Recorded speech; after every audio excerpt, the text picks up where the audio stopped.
Hello aspirants, so welcome to my channel SSB Competitive Adda.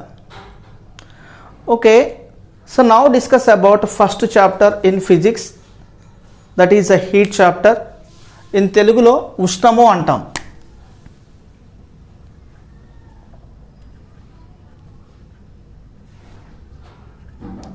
ఉష్ణము,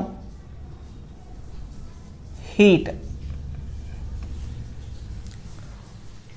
okay, already ముందు వీడియోలో already post చేశాను. నా physics syllabus అంటే గ్రూప్స్లో కూడా ఆర్ఆర్బి ఎగ్జామ్స్లో అంటే ఎటువంటి కాంపిటేటివ్ ఎగ్జామ్స్లో ఎటువంటి సిలబస్ ఇస్తారో ఆల్రెడీ పోస్ట్ చేశాను. ఒకసారి ఆ వీడియో చూడండి. మీకు చూడకపోతే ఆల్రెడీ మీకు అంటే ఏ లెసన్ నుంచి ఎన్ని మార్క్స్ వస్తుందో అది క్లియర్గా ఎక్స్ప్లెయిన్ చేశాను ఆ వీడియోలో. ఒకసారి చూడండి. In the first chapter is the ఉష్ణము, first unit and first topic ఉష్ణము. ఉష్ణము అంటే ఇది ఒక శక్తి స్వరూపం.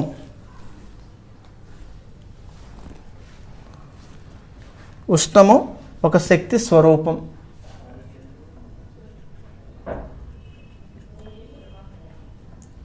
ఉష్ణం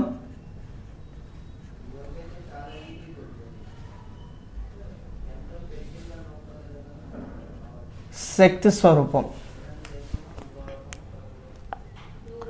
అంటే ఇది ఎలా ప్రయాణం చేస్తుంది ఉష్ణం అనేది? ఒక అత్యధిక ఉష్ణోగ్రత వస్తువు నుంచి, అంటే ఇది ఎల్లప్పుడూ అధిక ఉష్ణోగ్రత ఉన్న వస్తువు నుంచి ఉష్ణోగ్రత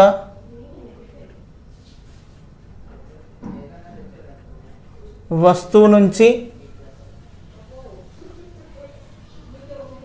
అల్ప ఉష్ణోగ్రత వస్తువు వైపు ప్రయాణిస్తుంది. అల్ప ఉష్ణోగ్రత వస్తువు వైపు ప్రయాణిస్తుంది.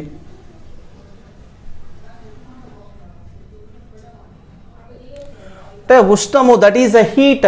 Heat is a transfer of energy.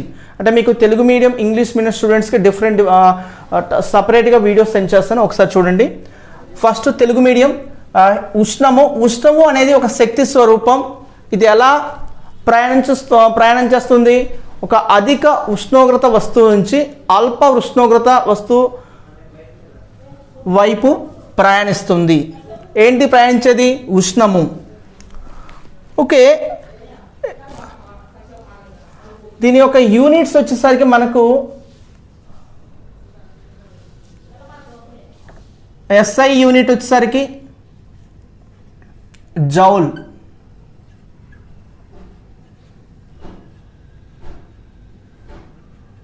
Joule. CGS unit వచ్చేసరికి ఎర్గ్, ఎర్గ్ ఆర్ క్యాలరీ, ఎర్గు మరియు క్యాలరీ. ఒక వస్తువు ఉష్ణాన్ని అధ్యయనం చేసే శాస్త్రాన్ని, ఒక వస్తువు యొక్క ఉష్ణాన్ని అధ్యయనం చేసే శాస్త్రాన్ని మనం ఏమంటామంటే కెలోరీమెట్రీ.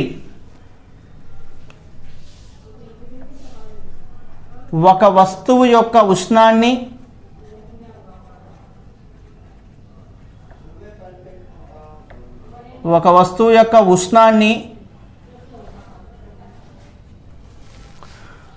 అధ్యయనం చేసే శాస్త్రాన్ని, అధ్యయనం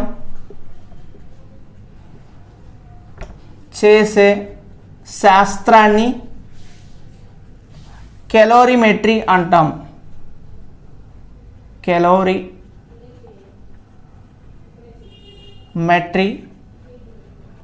అంటారు.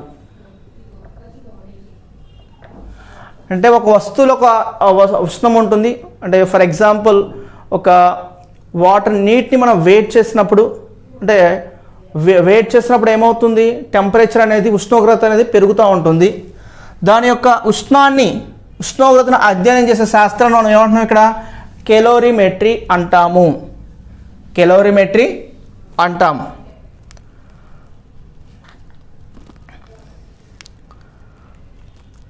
ద నెక్స్ట్ తర్వాత కాన్సెప్ట్ వచ్చేసరికి ఉష్ణ ప్రసారం.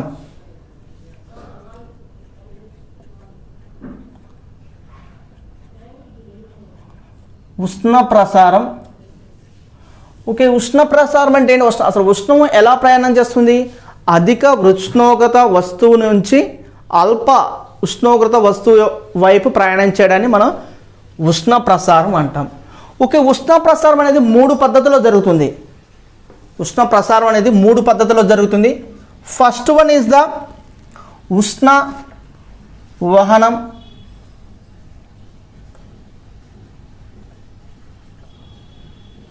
ఉష్ణవహనం. రెండో పద్ధతి ఉష్ణ సంవహనం.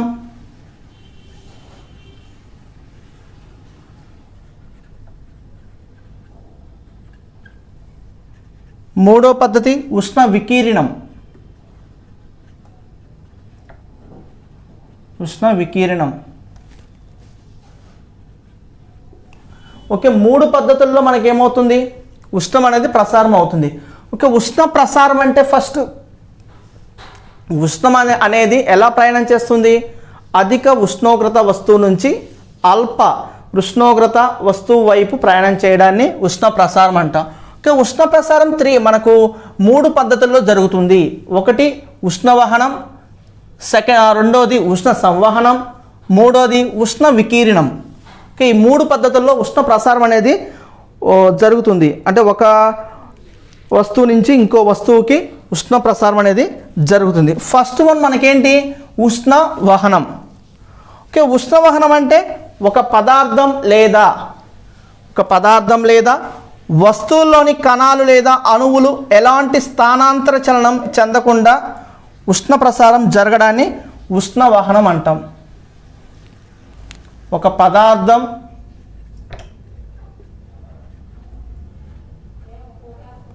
లేదా వస్తువులోని కణాలు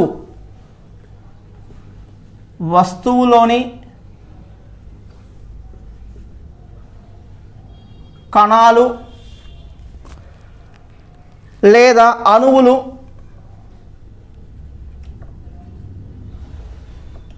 అణువులు ఎలాంటి ఒక పదార్థం లేదా వస్తువులోని కణాలు లేదా అణువులు ఎలాంటి స్థానాంతర చలనం చెందకుండా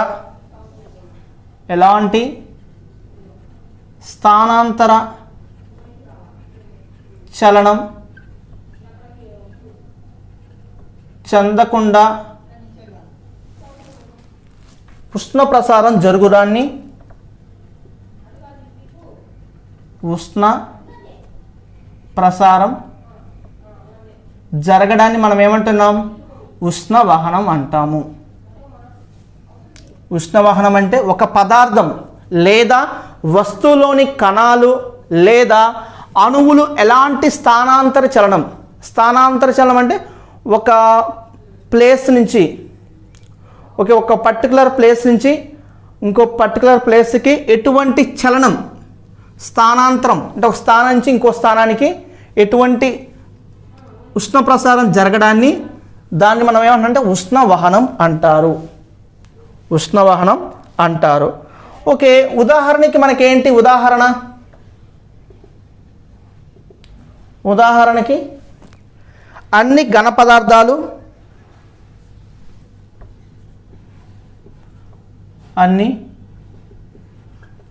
పదార్థాలు మరియు ద్రవ స్థితిలో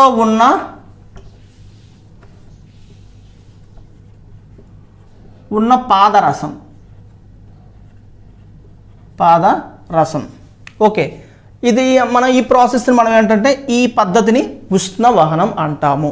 ఉష్ణవహనం అంటే ఒక పదార్థం లేదా వస్తువులోని కణాలు లేదా అణువులు ఎలాంటి స్థానాంతర చలనం చెందకుండా ఉష్ణ ప్రసారం జరగడాన్ని మనం ఏమంటున్నామంటే ఉష్ణవహనం అంటారు. ఉదాహరణకి అన్ని ఘన పదార్థాలు అంటే సాలిడ్స్, అంటే ఎటువంటి కదలలేని వస్తువులు మరియు ద్రవ స్థితిలో ఉన్న పాదరసం, mercury. That is the example ఉష్ణవహనం. సెకండ్ వన్ వచ్చేసరికి మనకేంటి? రెండో పద్ధతి ఉష్ణ సంవహనం. ఉష్ణ సంవహనం వచ్చేసరికి ఒక వస్తువు లేదా పదార్థంలోని అణువులు లేదా కణాల స్థానాంతర చలనం వల్ల ఉష్ణ ప్రసారం జరిగే పద్ధతిని, అంటే స్థానాంతర చలనం అనేది జరుగుతూ ఉంటుంది. అంటే ఒక స్థానం నుంచి ఇంకో స్థానానికి అణువులు కానీ కణాలు కానీ స్థానం చేంజ్ అవుతుంది కాబట్టి దాన్ని మనం ఏమంటున్నాం అంటే ఉష్ణ సంవహనం. ఉష్ణ సంవహనం. ఒక వస్తువు లేదా అణువులు లేదా కణాల స్థానాంతర చలనం వల్ల ఉష్ణ ప్రసారం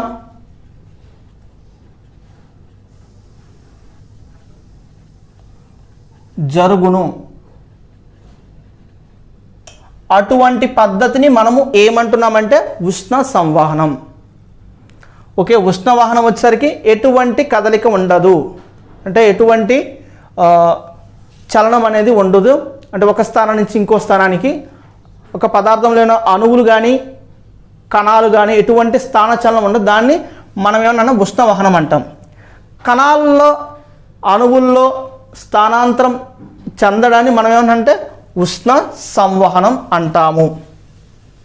ఉష్ణ సంవహనం అంటాము. ఉదాహరణకి అన్ని ద్రవ పదార్థాలు,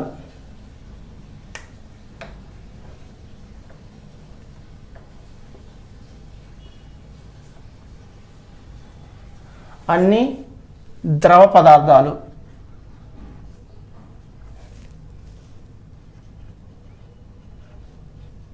పాదరసం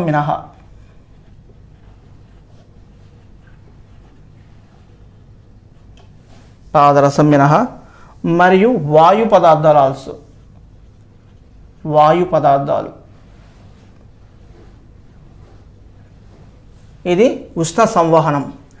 లాస్ట్ వన్ వచ్చేసరికి మనకేంటి ఉష్ణ వికీరణం. ఉష్ణ వికీరణం. ఉష్ణ వికీరణం. ఉష్ణ వికీరణం అంటే యానకంతో నిమిత్తం లేకుండా, యానకంతో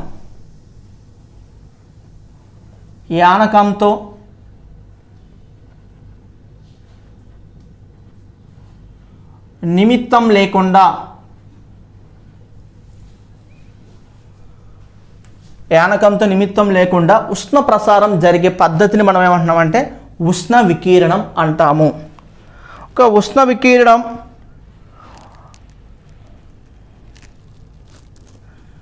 మనకి ఉదాహరణ ఏంటంటే ఫస్ట్ వన్, అంటే మొదటి ఉదాహరణ వచ్చేసరికి ఈ విశ్వంలో నక్షత్రాల మధ్య ఉష్ణ ప్రసారం వికిరణ పద్ధతిలో జరుగుతుంది. అది మొదటి ఉదాహరణ. సెకండ్ ఉదాహరణ ఏంటి? సూర్యుని నుంచి బయలుదేరిన కాంతి కిరణాలు శూన్యం ద్వారా ప్రసారిస్తూ భూ వాతావరణ పొరల్లోకి ప్రవేశించి భూమికి చేరతాయి. అంటే ఫస్ట్ వన్ వచ్చేసరికి ఈ విశ్వంలో నక్షత్రాల మధ్య జరిగే ఉష్ణ వికీరణం. రెండవ ఉదాహరణ ఏంటి? సూర్యుని నుంచి బయలుదేరిన కాంతి కిరణాలు. ఓకే, సూర్యుని నుంచి బయలుదేరిన కాంతి కిరణాలు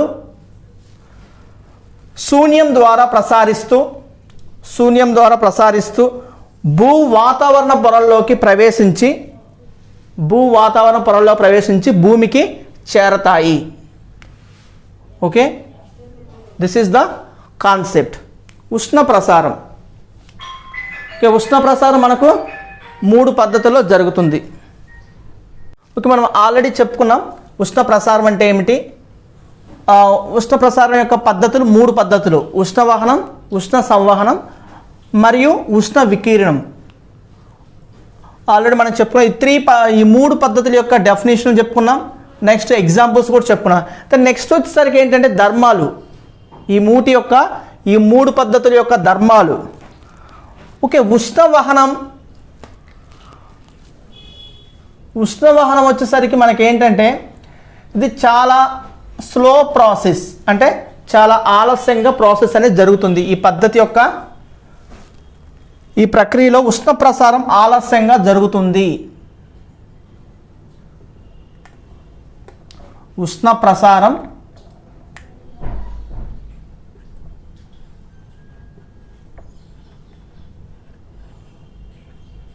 ఆలస్యంగా జరుగుతుంది. మరి రెండో పాయింట్ వచ్చేసరికి ఏంటి, ఇక్కడ ఉష్ణ ప్రసారం జరుగుతున్నప్పుడు కణాలకు ఎలాంటి స్థానభ్రంశం జరగదు.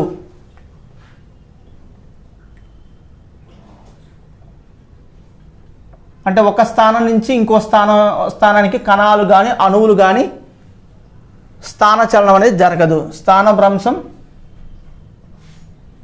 జరగదు. అది రెండో పాయింట్.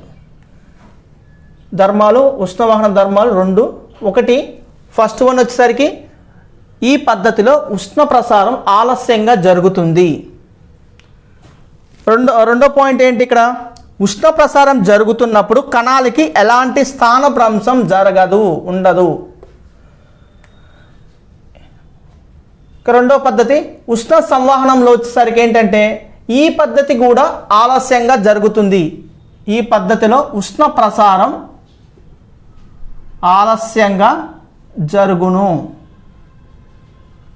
ఉష్ణ ప్రసారం ఆలస్యంగా జరుగును. రెండో పాయింట్ ఏంటి, ఇక్కడ ఉష్ణ సంవహనంలో కణాలు లేదా అణువుల్లో స్థానభ్రంశం జరుగుతుంది. స్థానభ్రంశం అనేది జరుగుతూ ఉంటుంది.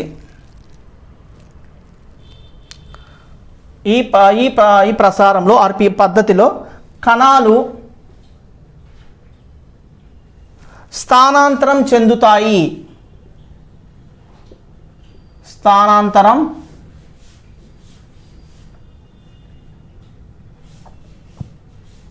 చెందుతాయి. ఇంకా మూడో పద్ధతి ఉష్ణ వికిరణం. ఉష్ణ వికిరణంలో వచ్చేసరికి ఇది చాలా వేగంగా జరిగే ప్రక్రియ, చాలా వేగంగా జరుగుతుంది. వేగంగా జరిగే ప్రక్రియ అంటే రెండింటితోటి మనము పోల్చినప్పుడు, ఏ రెండింటితో, ఉష్ణవహనం మరియు ఉష్ణ సంవహనంతో పోల్చినప్పుడు ఉష్ణ వికిరణంలో ఉష్ణ ప్రసారం అనేది వేగంగా జరుగుతుంది.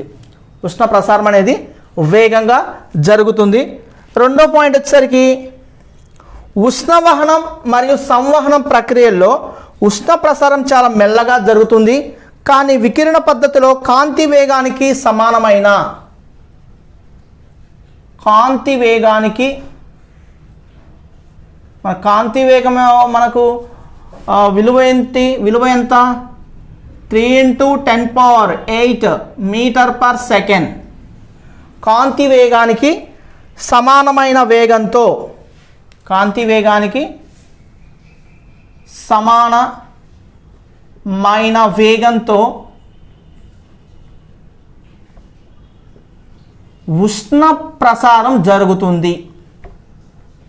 ఉష్ణ ప్రసారం జరుగుతుంది. ఇది ఉష్ణ ప్రసారం యొక్క పద్ధతులు, ఉదాహరణలు మరియు ధర్మాలు. Next concept thermos flask. Thermos flask అంటే శూన్య నాళిక ఫ్లాస్క్. శూన్య నాళిక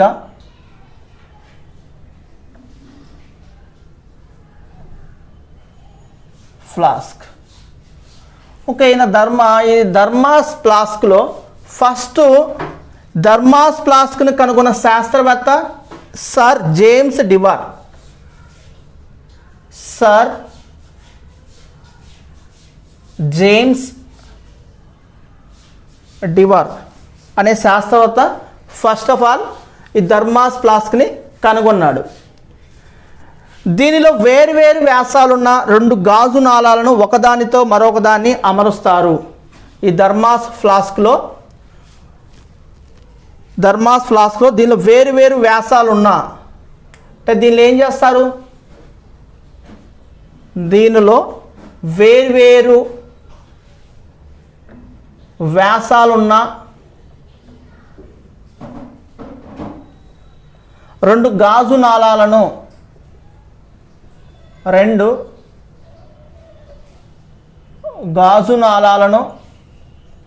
ఒకదానితోటి ఒకటి అమరుస్తారు, ఒకదానిలో మరొకదాన్ని అమరుస్తారు. దేంట్లో? థర్మాస్ ఫ్లాస్క్లో.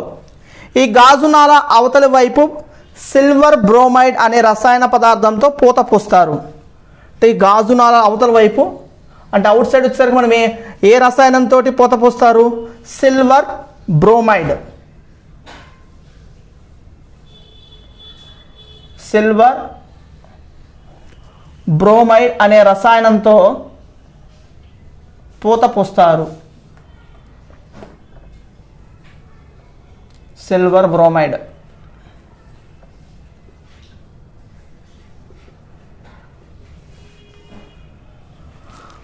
అనే రసాయన పదార్థంతో పూత పూస్తారు. ఈ 2 నాళాల మధ్యలో శూన్యం ఉండేటట్లు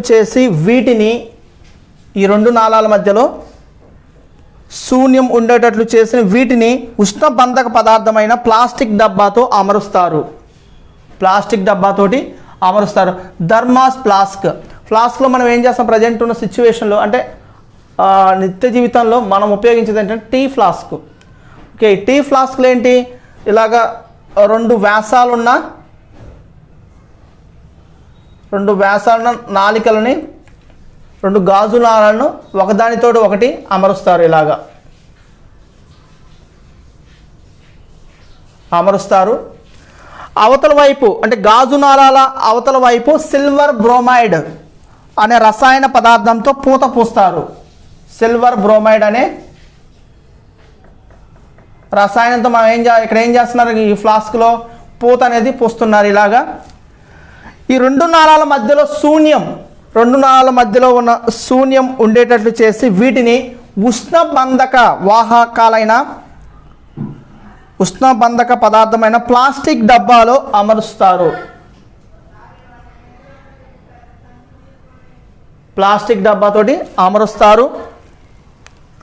ఈ థర్మాస్ ఫ్లాస్క్లో నింపిన వేడి ద్రవం ఈ థర్మాస్ ఫ్లాస్క్లో మనం ఒకవేళ ఆ టీ అనే దాన్ని తీసుకుంటే ఈ ద్రవం ఉష్ణ సంవహనం ఉష్ణ వికిరణం అనే 3 పద్ధతుల్లో కూడా ఉష్ణాన్ని కోల్పోదు. అంటే ఎటువంటి పద్ధతిలో కూడా ఉష్ణాన్ని కోల్పోదు.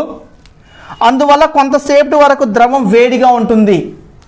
కొంతసేపటి వరకు ఏమవుతుంది? ఈ ద్రవం అనేది వేడిగా ఉంటుంది. అనంతరం ద్రవం ఉష్ణశక్తి యాంత్రిక శక్తిగా మారి క్రమంగా చల్లబడుతుంది. అనంతరం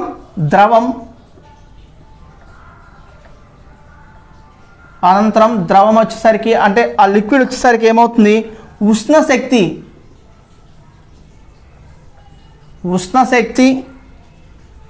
యాంత్రిక శక్తిగా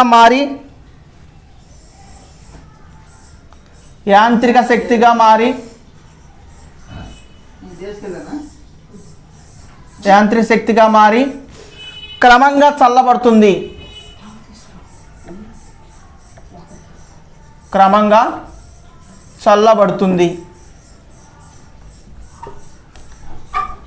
ఇది ఈ కాన్సెప్ట్ ఏంటంటే థర్మాస్ ఫ్లాస్క్.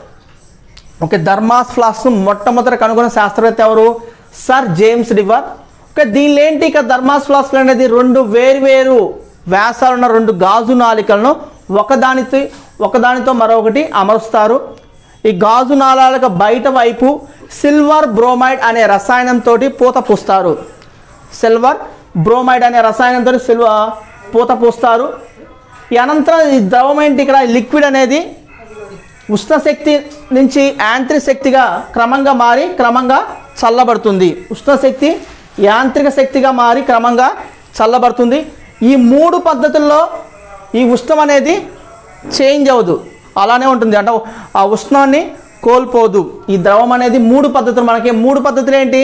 ఉష్ణవాహనం, ఉష్ణ సంవాహనం అండ్ మరియు ఉష్ణ వికిరణం. ఈ 3 పద్ధతుల్లో కూడా ఈ ద్రవం అనేది ఉష్ణాన్ని కోల్పోదు. ఇది థర్మాస్ ఫ్లాస్క్ కాన్సెప్ట్ ఆర్ శూన్యనాళిక ఫ్లాస్క్. నెక్స్ట్ కాన్సెప్ట్, ఉష్ణాన్ని తమ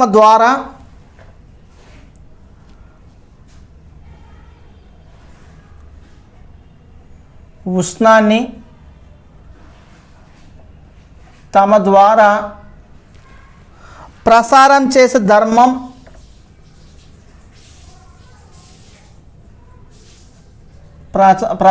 చేసే ధర్మం ఆధారంగా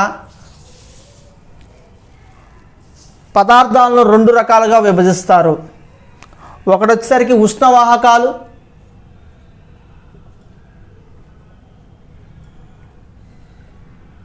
ఉష్ణవాహకాలు, రెండోది ఉష్ణ బంధకాలు.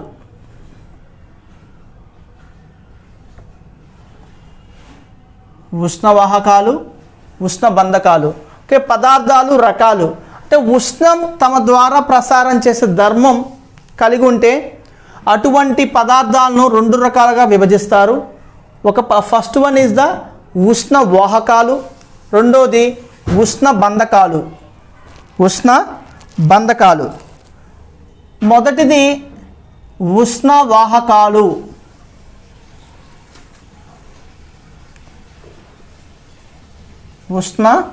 వాహకాలు. ఓకే, ఉష్ణ వాహకాలు అంటే ఈ పదార్థాల ద్వారా ఉష్ణ ప్రసారం జరుగుతుంది. మనం ఆల్రెడీ ముందు చెప్పుకున్న ఉష్ణ ప్రసారం అంటే ఒక అత్యధిక ఉష్ణోగ్రత వస్తువు నుంచి అత్యల్ప ఉష్ణోగ్రత వస్తువు వైపు ఉష్ణం ప్రసారం చేయడాన్ని ఉష్ణ ప్రసారం అంటాం. అంటే ఈ పదార్థాల ద్వారా ఏమవుతుంది? ఉష్ణవాహకాల్లో కూడా ఉష్ణం అనేది ప్రసారం జరుగుతుంది. ఉదాహరణకి ఏంటి మనకి ఇక్కడ ఉష్ణవాహకాలకి? లోహాల్లో అత్యుత్తమ ఉష్ణవాహక పదార్థం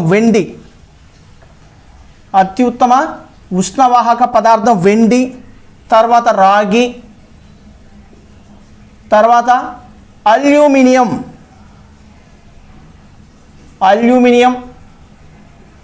తర్వాత ఇనుము, పాదరసం. లోహాల్లో అత్యుత్తమ ఉష్ణవాహక పదార్థం, అత్యుత్తమ ఉష్ణవాహకం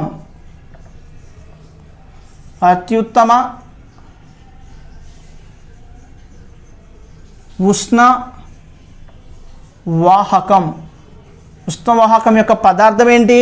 అత్యుత్తమం వెండి, తర్వాత రాగి, అల్యూమినియం, ఇనుము, పాదరసం, ఉక్కు.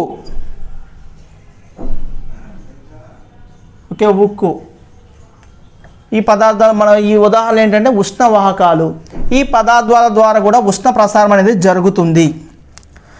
రెండోది ఏంటి? ఉష్ణ బంధకాలు.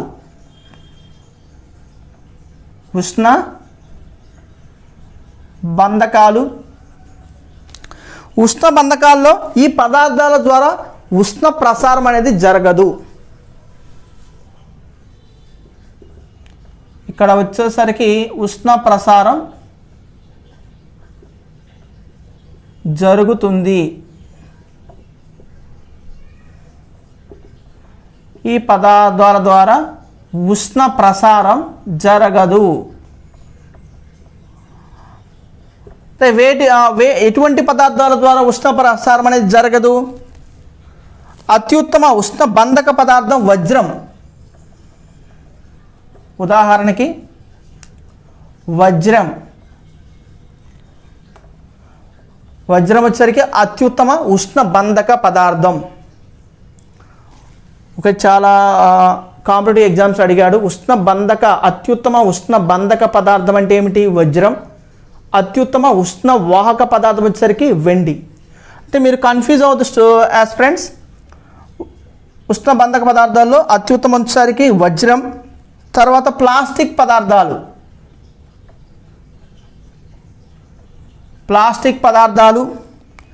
తర్వాత రబ్బరు,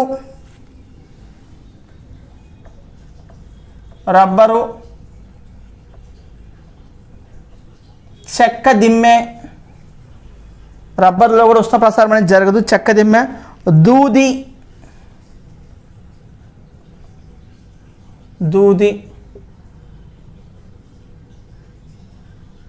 కాగితం, దుస్తులు, థర్మోకోల్. ఓకే, ఇటువంటి పదార్థాలు మనం ఏమంటున్నాం? ఉష్ణ బంధకాలు అంటాము. ఓకే, ఉష్ణాన్ని తమ ద్వారా ప్రసారం చేసే ధర్మాన్ని కలిగి ఉండే పదార్థాలని 2 రకాలుగా విభజించవచ్చు. ఫస్ట్ వన్ వచ్చేసరికి ఉష్ణ వాహకం, రెండోది ఉష్ణ బంధకం. ఉష్ణ వాహకం అంటే ఉష్ణ ప్రసారం జరుగుతుంది. ఈ పదార్థాల్లో ఉష్ణ ప్రసారం జరుగుతుంది. ఎటువంటి పదార్థాల్లో జరుగుతుంది? లోహాల్లో అత్యుత్తమ ఉష్ణ వాహక పదార్థం వచ్చేసరికి వెండి, తర్వాత రాగి, అల్యూమినియం, ఇనుము, పాదరసం, ఉక్కు మొదలైనవి. ఇటువంటి పదార్థాల్లో మనకి ఏమవుతుంది? ఉష్ణ ప్రసారం అనేది ఈజీగా జరుగుతుంది. నెక్స్ట్ ఉష్ణ ప్రసారం జరగనటువంటి ప్రాసెస్ని మనం ఏమంటున్నాము? పదార్థాలని ఉష్ణ బంధకాలు అంటాము. ఎటువంటి పదార్థాల్లో ఉష్ణ ప్రసారం జరగదు? అత్యుత్తమ ఉష్ణ బంధక పదార్థం వచ్చేసరికి వజ్రం, తర్వాత వచ్చేసరికి ప్లాస్టిక్లో కానీ జరగదు, రబ్బర్ కానీ, చెక్కదిమ్మె కానీ, దూది, కాగితం, దుస్తులు, థర్మోకోల్. ఇటువంటి పదార్థాల్లో ఉష్ణ ప్రసారం అనేది జరగదు. అంటే ఇక్కడ వచ్చేసరికి నీరు, గాలి అధమ ఉష్ణ వాహకాలు,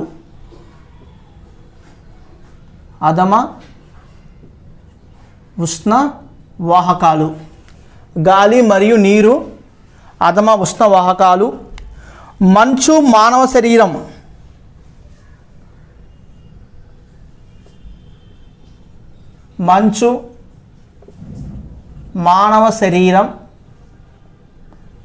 ఈ రెండు వచ్చేసరికి ఏంటి? విద్యుత్ వాహకాలు, మంచి విద్యుత్ వాహకాలు, కానీ ఉష్ణం దృష్ట్యా బంధక ధర్మాన్ని ప్రదర్శిస్తాయి. మంచి విద్యుత్ వాహకాలు.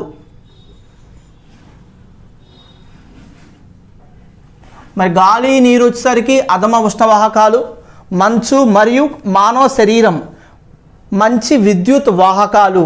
అంటే ఇవేంటి? ఉష్ణం యొక్క ధర్మాన్ని కూడా ప్రదర్శిస్తాయి.